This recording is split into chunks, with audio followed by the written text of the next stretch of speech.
Yes, I'm joining you from the Galapagos Islands. I reside here and I work as a teacher at one of the local schools. It is a private school that belongs to a local foundation. But actually, I'm from Romania. So the way from Romania to the Galapagos was a long, long way.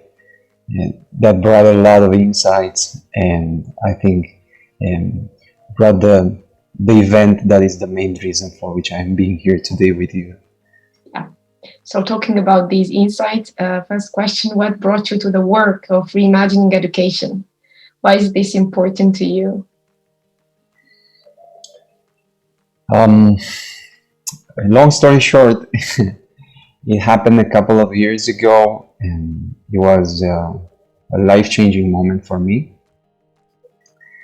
And it was when I realized what happens worldwide, the social system, the economic system, with the environmental system. And I realized that education does have the power to change things, but it has to be an education with meaning. And I felt, based on my own experience as a student, and then later as a teacher, that there is a need of making changes in the way we educate and in the way we are being educated. Yeah, it is important to me because, as I told you about my road from Romania to the Galapagos, it took around 10 years. And in those 10 years, I had the chance to travel and live in different cultures worldwide. And I felt that in some cultures, the sense of place was way stronger than in other cultures. And that sense of place made the people have a natural desire to protect and take care of the place where they are living. And I realized that that's one way to go. That's one way that we can help the global community understand the current state of the planet and the road we are currently walking on as a species. And I identified myself with this mission to share this message.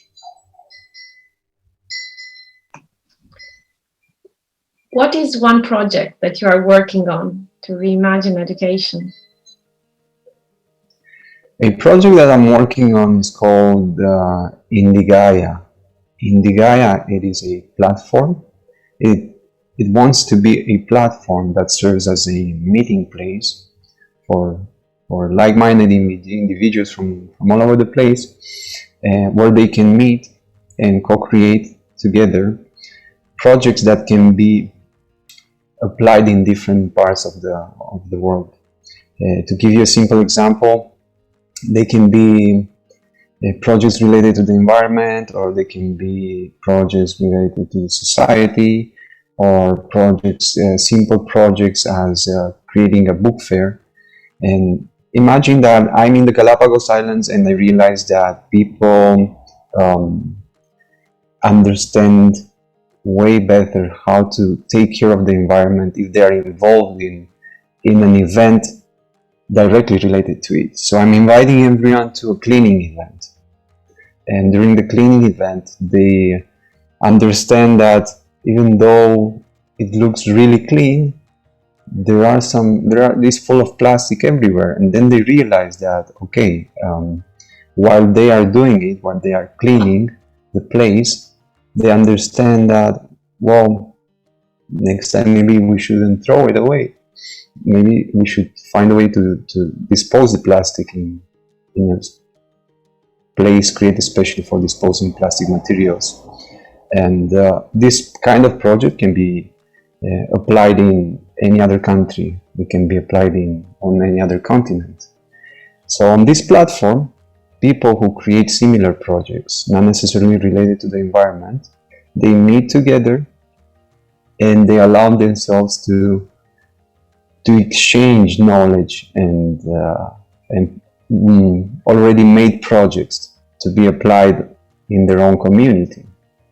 I think that facilitates a bit the exchange of ideas, and also allows people to come with new ideas to take a project and, like education itself, to reimagine it a bit, depending on the local culture, local economy, local social development strategy that they have.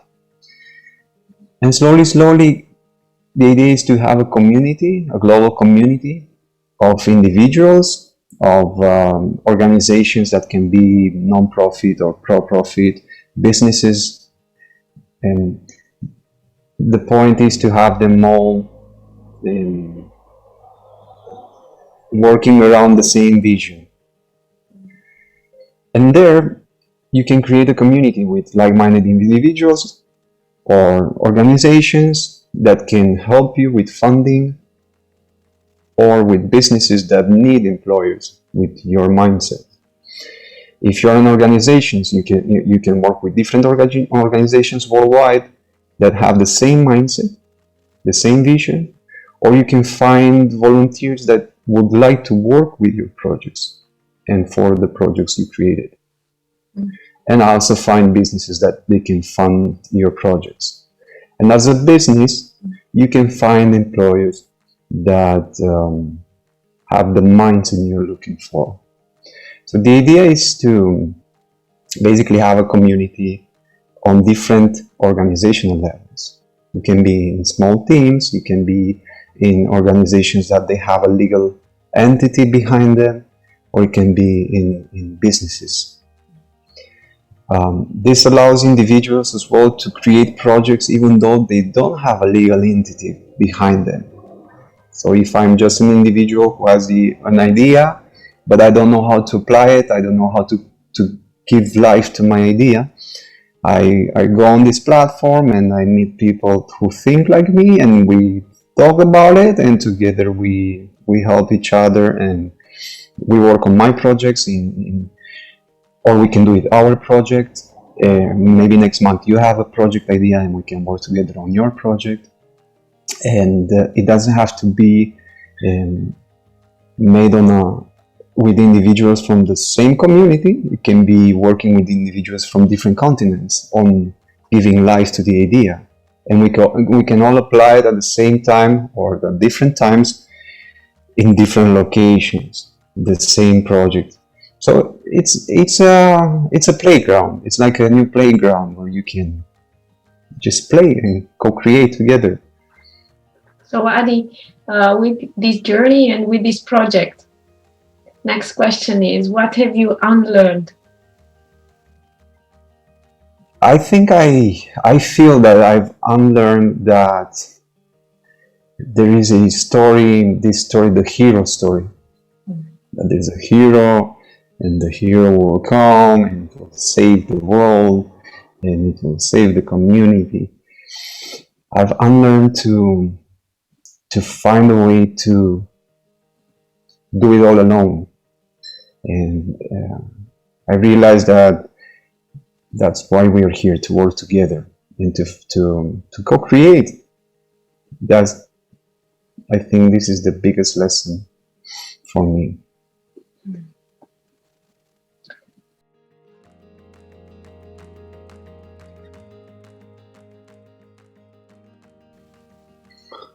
The same experience of living and traveling in different culture helped me understand that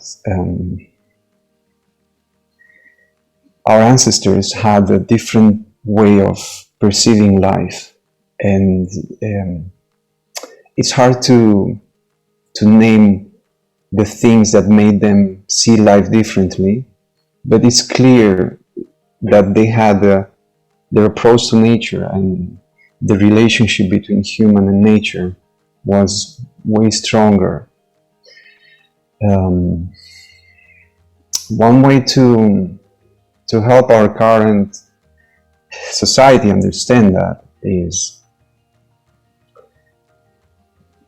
take them out in nature and trying to develop this sense of nature, this sense of belonging to the place, regardless if it's the place where you were born or where you grew up or where you live. You can live there for a while, but if you get to connect to the place, like I said, that desire to protect the place is born naturally. And then show them that before this was done by the people it was a normal way of living. It wasn't an effort to understand nature. It was their everyday life to observe nature, to work with nature, with the cycles of nature, and respect it, because nature is life. What stuck moment in your life or work brought you to the work you do today of reimagining education? As I told you, it was a moment when I got the idea of Indigaya. It happened in one of the travels I had. Life took me to Indonesia, and there I found this NGO. I met this NGO, and I started working with them. And it was one of the first NGOs in Indonesia. It was created during the 70s, and it was really interesting because they were receiving material from all the global organizations in those decades, in the 70s, 80s, 90s. And they had all the books. Some of the books were brand new because not everyone at the organization was speaking or reading in English. So some of the books were untouched. And what happened is that because I was the last one who joined the NGO, my office was in the library. They told me, listen, Adi, we don't have a lot of space, but you can have the library together with two teammates. And I said, yeah, it's okay. That's great. And you know how it is when you just take a break from working at the computer. I was just having a look at the books, and today I opened one book, and tomorrow another book, and then another book, and I realized I basically opened the books of life. I realized the world we're living in and the problems the global society had in the past, and the global society, some of the same problems the global society has today. And I was amazed to see that there are so many people who are dedicating their life to improve those things, to find solutions to those things. And it was a moment in which I became like, I want to do this. And that's how I gave birth to Indigaya. Indigaya means indigents of Gaia, because regardless of the place where we were born, we were all born on the same planet, and Gaia is the name for planet Earth as well. So we are all indigents of Gaia. So the purpose of the project is, whatever we do as educational projects is to find a way to protect Gaia and to connect with Gaia and understand that this is our home. So that was the moment that brought me to the work I'm doing today. I couldn't think about spending my time investing my time and energy in something that is not aligned with that, or it doesn't have the same meaning as the idea I had. No. Thank you very much. Thank you. I will close now with a quote on the website where I could find your project mentioned. And I think it circles back to what you mentioned, how the journey started. In the end, we will conserve only what we love, we will love only what we understand, and we will understand only what we are taught. This I took, and a beautiful picture I will share with the rest of the team. Thank you very much, Adi, for joining. Thank you, Andrea. Thank you so much.